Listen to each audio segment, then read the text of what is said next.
Il n'y a pas de femme ici. Lis rapidement, on va quitter. Jean 14, verset 1. Oui. Que votre cœur ne se trouve point. Que votre cœur ne se trouve point.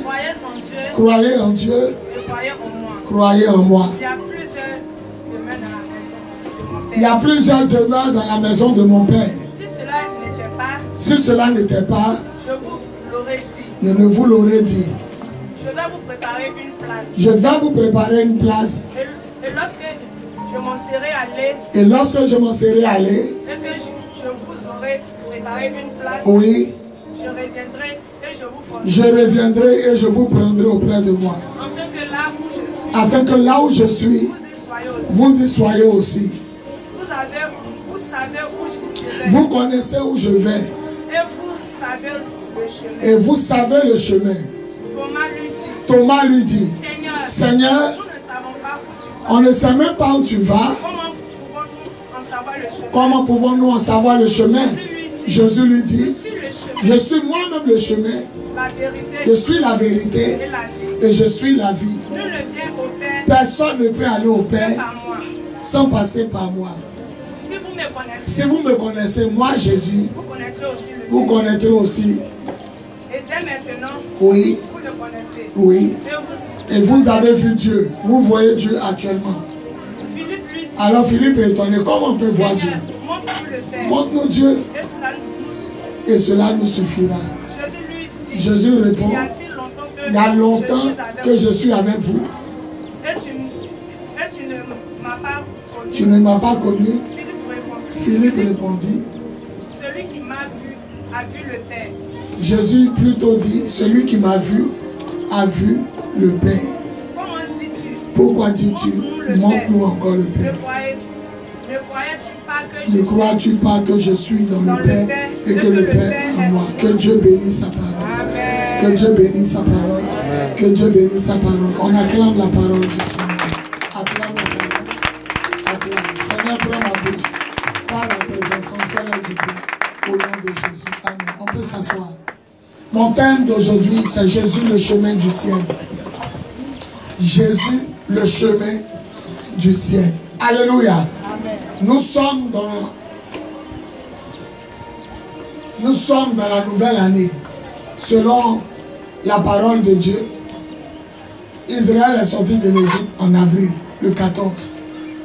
Et Dieu dit de considérer la sortie d'Égypte comme le premier jour de l'année.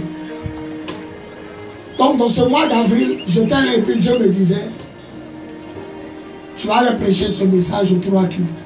Jésus, le chemin du ciel. La Bible déclare que Dieu a tissé une alliance avec un homme qui s'appelait Abraham. Il a dit à Abraham de quitter sa parenté, sa famille, la maison de son père et d'aller dans le pays où lui, Dieu, il va le conduire. Abraham a obéi. Et la Bible dit Dieu a tissé une alliance avec Abraham, avec Isaac et avec Jacob. Et la Bible dit les descendants de Jacob sont allés séjourner en Égypte. Et la Bible dit le pharaon qui n'a pas connu Joseph a commencé à les maltraiter. Et Dieu a suscité quelqu'un parmi son peuple pour le délivrer. Dieu prend toujours quelqu'un dans une famille pour sauver la famille. C'est parce que c'est pas toi qui dis pas amen. Amen. Dieu prend toujours quelqu'un dans un pays pour apporter le réveil dans le pays. Dieu prend toujours quelqu'un dans le monde pour sauver le monde. Amen. Dieu prend toujours quelqu'un dans une situation compliquée pour la régler. Amen. Il prend toujours et il passe toujours par quelqu'un. Alors il a choisi un hébreu. Il a choisi Moïse. Et il a dit à Moïse, j'ai entendu les cris de mon peuple et j'ai vu sa souffrance. Quand il dit j'ai entendu, c'est qu'il a quoi? Il a des oreilles. Quand il dit j'ai vu, c'est qu'il a quoi?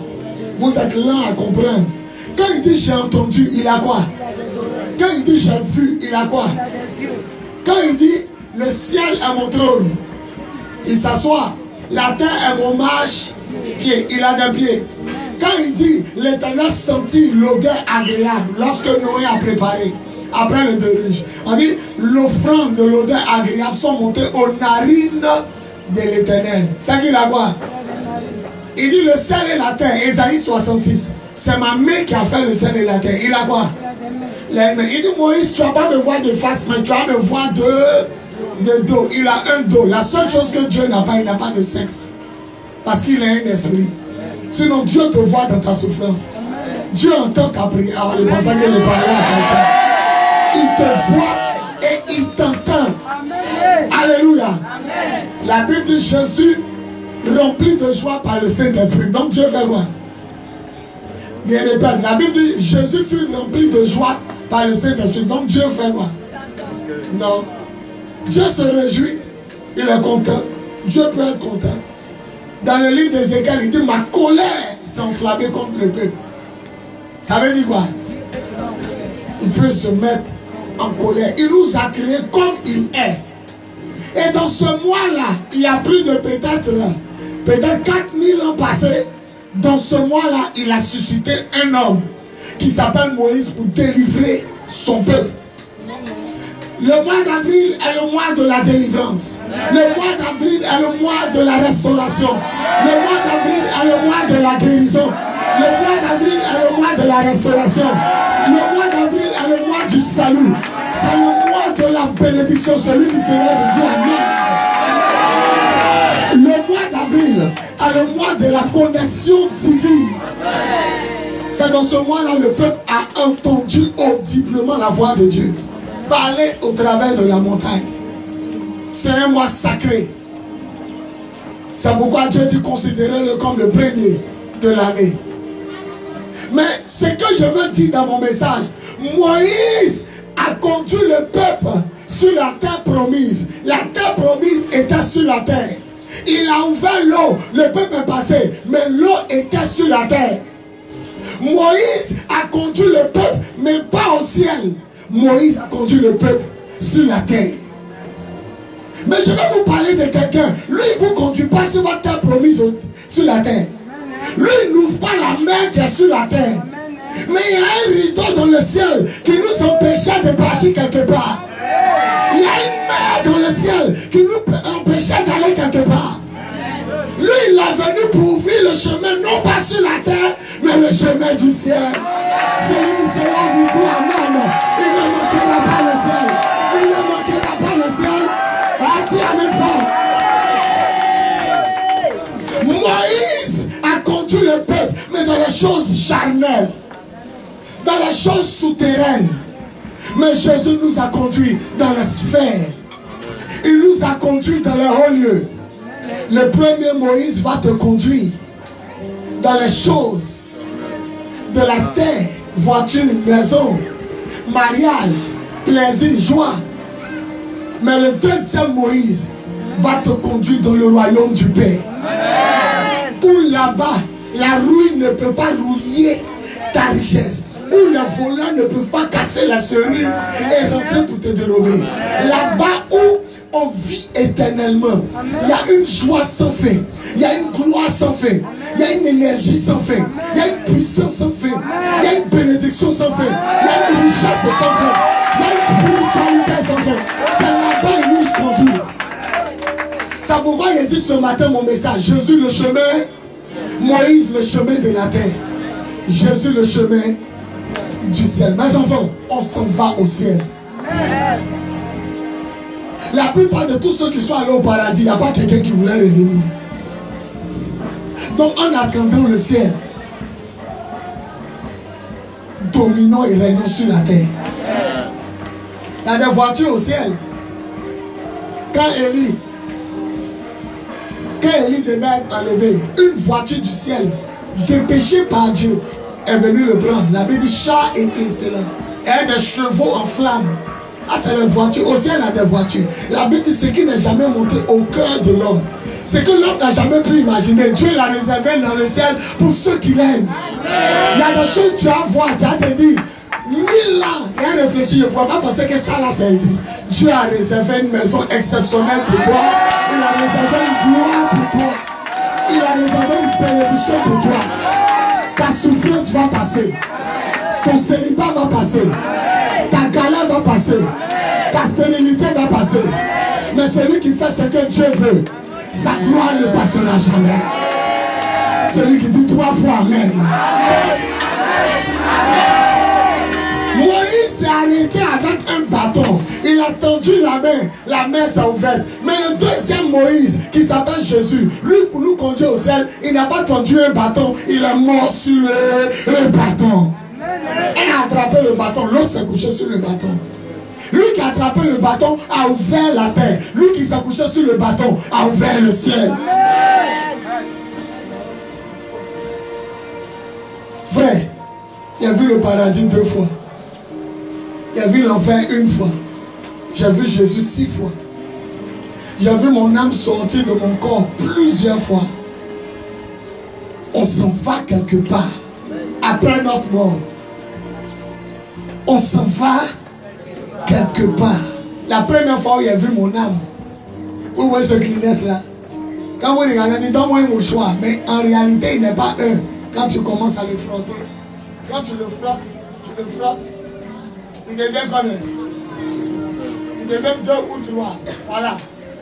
En réalité, donne-moi un mouchoir. Mais quand tu frottes bien, il devient 2. C'est comme ça, il était couché. Et puis la puissance de Dieu est venue dans la chambre. Chambre des garçons, il n'était pas encore marié. À la maison familiale, Margot était ministre. Il était couché. Et puis, une forte lumière est venue au niveau de ma tête. Et comme Ézéchiel a dit, Ézéchiel dit, l'Éternel me saisit par la tête, les cheveux, et me conduisit à Jérusalem. Je ne sais pas si il y a une lumière qui a mis. Ça a attrapé ma tête. Et puis pendant qu'il se couchait, ça va me faire lever. Or, c'est en train de faire sortir mon âme de mon corps. Donc moi, couché sur le sol, je plaque ma tête au sol. La chose avait me faire lever. Donc je lutte. Et puis il y a un autre moi-même qui sort, qui flotte. Il flotte, on dirait plus. Tu ne touches pas le plafond. Ça m'a attrapé comme ça. Et puis il est dans la chambre. Il a vu sur le mur, il y avait écrit des choses sur le mur. Il a lu. Il a vu 3 femmes couchées. Moi, mon cousin Joël, Kwabon Guessan Joël, et maman à un côté Baoulé. Donc c'est son cousin Baoulé, Joël, et puis Choco. Je vois 3 femmes couchées, je flotte. Et puis la porte qui rentre dans la chambre des garçons, la porte qu'on ouvre pour entrer là. La puissance de Dieu m'amène vers la porte. Donc je pense que c'est mon corps. Ah, quand tu dois cogner quelque chose, ton corps fait quoi? Ton œil se ferme, non? Tu ne pas. Tu te dis, ah, il y a cogné. Il a fermé mon œil. Je suis sorti dans la cour. Et la chose, la puissance de Dieu m'attrape. Et c'est pas où ça battait à moi. C'était ma première fois de sortir de mon corps. Dieu m'a ravi en esprit. Et arrivé dans la cour, j'ai vu un nuage bizarre qui m'a effrayé. Et en une fraction de seconde, je me suis retrouvé dans mon corps. C'est pourquoi, après la mort, pour les païens, c'est fini. Mais après la mort, pour les chrétiens, c'est maintenant que nous rentrons dans la vie. Nous rentrons dans la vie, révérend. Nous rentrons dans la vie. Je suis un témoin palpable qu'après la mort, nous rentrons dans la vie. Plusieurs fois, l'Esprit de Dieu me fait sortir de mon corps. Si je vous montre mes genoux, vous allez voir 2 taches. Ça fait plus de 26 ans que j'ai donné ma vie à Jésus. Et je prie chaque jour, donc ça m'a laissé 2 taches. Ça fait que quand je dors, et puis il a prié, il y a des moments où il me dit, il n'a pas fait ma prière. Ah, pour me lever pour prier, là, c'est mon âme qui sort. Donc, une personne de moi sort, et puis il y a l'impression que je suis sous l'eau. Quand tu es sous l'eau, là, les mouvements sont comment? En ralenti, quand tu es sous l'eau, une partie de moi sort, et puis je me rappelle dans ma tête qu'il y a déjà prié, puis je me rendors. Ça me fait ça plusieurs fois. Parce que je suis habitué à prier. Donc il y a des jours dans mon sommeil, je pense qu'il n'y a pas prié. Ah, quand je vais me lever, c'est l'âme qui sort. Tout en ralenti dans le monde, tout va doucement, en train de cosmonaute. Et puis après, quand je me rends compte que j'ai déjà fait ma prière du soir, le corps qui est couché là, une partie de moi rentre. Ça me fait ça plusieurs fois. Jésus a payé le prix. Non pas pour que nous partions à Canaan seulement sur la terre, mais il a payé le prix pour que nous connaissions Canaan du ciel. Amen. Tu peux tout rater, voilà mon mot de fin. Tu peux tout rater, mais ne rate pas le ciel. Amen. Tu peux tout perdre, mais ne perds pas le ciel. Amen. Tu peux rater ton mariage. Tu peux rater ton travail. Tu peux rater même un visiteur qui venait te bénir. Mais le ciel, ne le rate pas. C'est pour l'éternité. Je vous dis la vérité. Faites tout, mais ne ratez pas le ciel. Il a payé le prix. Moïse n'a pas payé un grand prix. Le prix que Moïse a payé, c'est le prix des injures. Les gens le critiquaient, les gens le soutenaient. Mais le prix que Jésus a payé, Moïse ne peut pas comparer son prix au prix du Fils unique du Dieu vivant. La Bible dit, Ésaïe 53, tellement qu'on l'a frappé, il ne ressemblait plus à un homme. La Bible dit, la plupart en le voyant étaient terrifiés. Et Jésus a dit à une femme, quand vous regardez la passion du Christ, la façon on dit on m'a frappé là, ça va plus dangereux que ce qu'ils m'ont fait en réalité. Quand Ésaïe 53 dit, la plupart des hommes qui l'ont vu avaient peur. D'autres versions disent, il n'avait plus rien d'humain, il ne ressemblait plus à un homme.